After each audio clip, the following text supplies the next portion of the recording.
सुप्रभात मेरे प्रिय विद्यार्थियों, आप सभी का हार्दिक स्वागत है कक्षा 7वीं के ई लर्निंग हिंदी के वसंत के कक्षा में। तो विद्यार्थियों, जैसा कि आप जानते हैं कि हम लोग आपके PT1 की परीक्षा के चलते टर्म का जो सिलेबस है हमारा उसकी पुनर्चर्चा कर रहे हैं।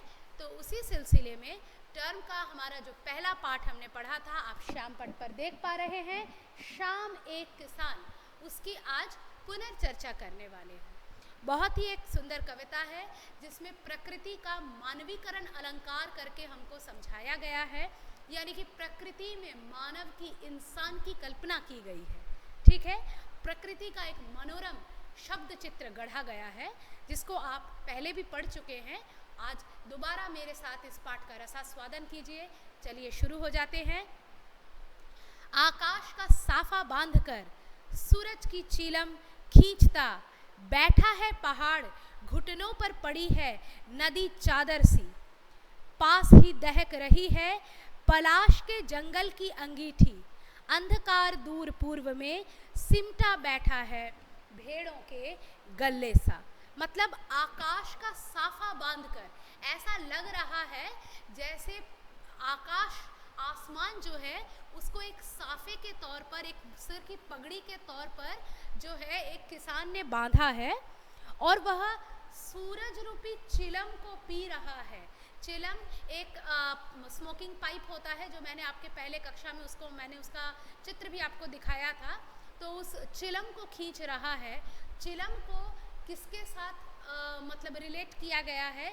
जो डूबता हुआ सूरज है वो एकदम लाल होकर जल रहा है, जैसे लग रहा है यदि अंधेरे में कोई व्यक्ति चिलम खींच रहा है तो जिस प्रकार का दृश्य अंधेरे में एक लाल सी रोशनी नजर आती है, वैसा ही दृश्य लग रहा है। ये जो किसान के बारे में कहा गया है, ये किसान जो है ये किसको कहा गया है?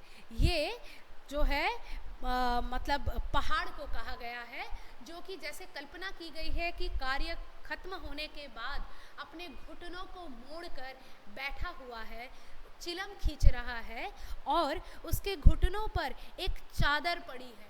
कौन सी चादर?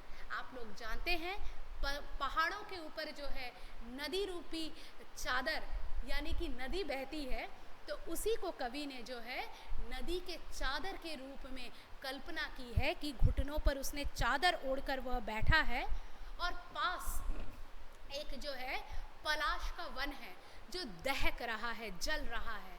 ये जलने वाला जो दृश्य है ये वास्तव में जल नहीं रहा है, वास्तव में जो है पलाश का वन लाल रंग का होता है, जो जैसे लग रहा है कि जल रहा है। और इस जलते हुए वन में जो है मतलब जल रहा है, और वो कैसे लग रहा है? जैसे कि सर्दी के मौसम में हम लोग अंगीठी में हाथ सेकने के लिए अंगीठी जलाते हैं ना, वैसे अंगीठी की तरह वह लग रहा है। और क्या हो रहा है कि अंधकार जो है दूर पूर्व दिशा में एकदम भेड़ों के गल्ले की तरह, भेड़ के झुंड की तरह एकदम जो है मुड़कर बैठा हुआ है, और कभी भी जो है अंधकार यहाँ पर आकर अपनी सत्ता बिखेर सकता है। ऐसे वो दूर बैठा हुआ है भेड़ के गल्ले सा। ऐसा एक दृश्य चल रहा है। अचानक क्या होता है? अचानक बोला मोर, किसी ने आवाज दी जैसे, सुनते हो? चिलम औंधी, धुआं उठा, सूरज डूबा, अंधेरा छा गया। अचानक मोर के बोलने से इस माहौल में हलचल हो उठी, जैसे लगा कि किसी ने आवाज़ दी, सुनते हो। जैसे किसान की बीवी ने उसको आवाज़ दी कि तुम सुनते हो, अब घर आने का समय हो गया है, तुम घर वापस आ जाओ।